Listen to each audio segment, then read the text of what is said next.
Next speaker is Ian Phillips. Ian's a long-term member here at Illawarra. He has a letter that says he's a life member, and another one that says he is a life member. So We're not sure. we're not sure which way it goes. Ian runs our museum here. He's the curator of our museum. My voice disappears down there. I hit the mute. Sorry. Because I was talking about you. No, he's the museum creator here at Illawarra. When he's not beekeeping, he practices for hours so that he can come up with spontaneous remarks at meetings, and he's very good at it. But as I said, people around here will drift very much towards Ian as a mentor because of his years of experience in it. So today he's going to talk to us about opening a hive correctly. So, Mr. Ian Phillips. Okay. They gave me a good subject, how to open a hive correctly. So that's I can show you how to open a hive, but you want to know how to do it correctly. The main thing about opening a hive is being prepared. Know what you're going to do. My mum said to me one time, she said, I keep thinking more of the hereafter. I go into a room and I think, now what am I here after? So you've got to know what you intend to do. What are you going to open it for? So what is good, I recommend this little book here that the ABA puts out, and you keep a record of your hive, and things that you see that of interest you write in it. So before you go to the hive, you say, I know what I need now. So you've got to be prepared with all your gear. So I remember giving a fellow a hand one time, and we went to look at his bees out at Fairfield, and he lived at Campsie. And what did he do? He left his smoker at home. So, you have to improvise. We lit a bit of a cow pat and got the going that way. So, so I just got a list of things that why you might want to do it. It's something, did you notice last time you opened the hive and you record it, you say, I need to look at it again. It might be just for supplementary feeding. Like if you feed this is my hive, sorry. If you feel that and it's getting a bit light and you tell there, you can suspect it might need feeding, and so you need a feeder ready. It's always good to have a bucket of water. One is to wash your hands because you get sticky with the honey, and also a bucket for putting burr comb in. So when you're cleaning, you put your burr comb in there to stop robbing. So there's all these things that you should consider whether you need it for this particular time. If you're lucky enough to have a garden shed right near where your hive is, you don't have to plan ahead as much. You say, oh golly, I need an excluder. Oh, I better go and get that. So now, as beekeepers, we're obliged to check our hives at least twice a year and record what we see. And you're looking for, the classical diseases and stresses that they're getting.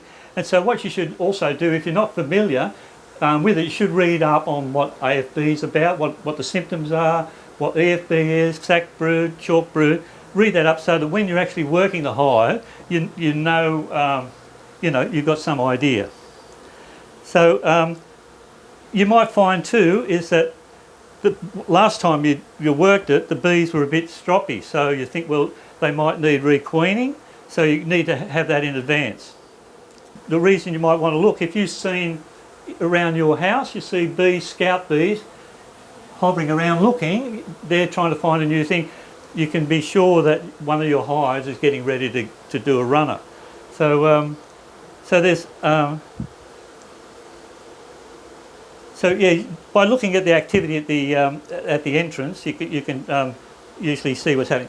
And also too, quite often you'll see bearding. The bees are really full, so there's not enough room for all the bees to be inside, so they'll have a big beard of bees out there.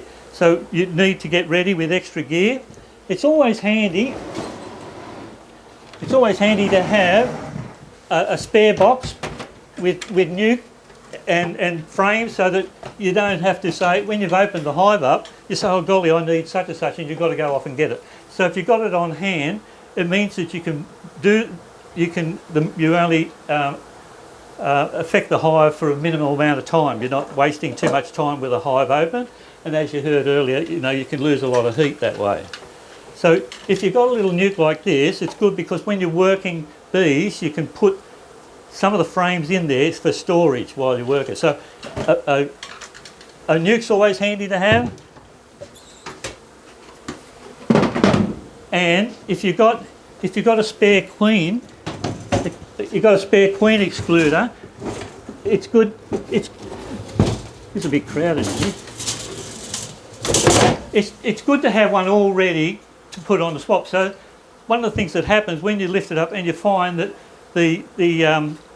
you've got all honeycomb in the bee on the excluder, you're wasting time cleaning that. So if you have a spare one that you just substitute, take the other one off and then clean it, melt the wax off with put in a black plastic bag, or use a hairdryer or something, a heat gun. Right. So you may be wanting to change the apithor, and if you've got a hive that doesn't have a big entrance, you may have to lift that off. Whereas if you've got a big entrance, you can put them underneath. And once again, if you refer to your notes, you'll know when that's due to be changed. One of the things that I find is good to have too is a queen catcher. So when you're operating the hive, you can see the queen, you put her in there and you know where she is, and then put her back in again. One of the things I like too is a mirror, not because I'm vain, but because it's good for getting stings out, like I should have had this morning. The other thing is you can actually use it as a solar torch when you're looking into when you don't have a lid on it, and you can shine it into the corner of the box and see if you're looking for the queen and things like that. Now, what I reckon is essential is always carry slides with you. So if you see a suspect cell, you can go straight away and take a slide instead of saying, oh, I might have to look at that next time. So you can do it straight away, send it off and get it checked out. So it's always good to have that, and of course what you need is you need your hive tools, bit of newspaper if you're nighting queens, and you don't get halfway through. I've got to put oil in the beetle trap. You take that with you. Doesn't matter what oil you use, and contrary to popular belief, if it's a queen raising hive, you don't have to use extra virgin. All right. So sorry about that. Now, the other thing you should have with you is fuel. See, I haven't even opened the hive yet, making sure we're prepared. You've got the right fuel. You can use bark, pine needles, and away we go.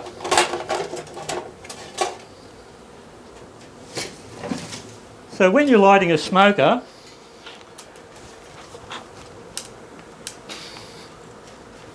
you get the lid open. That's the trouble with pine needles. Those pine needles, they leave a lot of tar, and they'll actually weld up you. Okay, you're going to have to bear with me. So what you do, to light it properly, you can use whatever you like, light a gun, whatever. Light it like that at the bottom, and then put it down into it while you're puffing, and then make sure that it's really going before you pack it down. Then you can put more in and more in. Now, I meant to say that earlier. Somebody asked me earlier, okay, there's a total fire ban on. Are we allowed to light a smoker? Yes, we are. But there's criteria. It's rather interesting. On Wednesday, out of curiosity, I went onto the website, and all the East Coast had the blue band for there's no fire worries. Then I heard it next morning on the radio, total fire ban. So it'll come on, you've got to know whether there's a total fire ban. Now, you can light a smoker, but there's 5 things it should do. One is it has to be a proper beekeeping smoker, not an improvised one.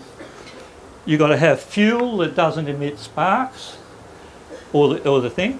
You must light the smoker inside a building or a vehicle. Now, I'm not going to do that, but we could light it. This would comply. We could light a smoker in here, and it should be attended to at all times by a competent person. Leave me out. And the and also you should extinguish when it's inside. So what you do before you open, give a puff of smoke and let her think about it. If you're going to requeen, you shouldn't smoke at the top, because that will drive all the bees down below the excluder and make it harder to find. So by smoking just the lower, the entrance, the bees will leave and leave the queen easier to locate. Now, if you're wanting to check the brood, there is no need to take the lid off. You just get a bottom board, so that's why you always carry something, or an old lid. You put the lid down where you need it, and then you lift that box onto there, and then you can go straight down. Otherwise, if you work that, you're having the hive open too long. So if you're going down to the brood, you just lift that off totally in one go. So if you're lifting the top box off, and this is something I just learned recently from Bruce, thank you, is that if you're lifting leaving the excluder behind, you lift away from the excluder. If you're going on top of the excluder, once again, you leave it up so that you don't actually have your hive tool going into the excluder. Because if you distort that, well, it defeats the purpose of having. If you've got two people and it's fairly heavy, you can pick them up, one pair there, another pair there, and then lift it using your legs. And I don't know which is your bees, Bruce, and which is mine now. So that's one of mine. So I think they've found. I think the hive's open. I think I'm going to declare this hive closed. Okay, that's done.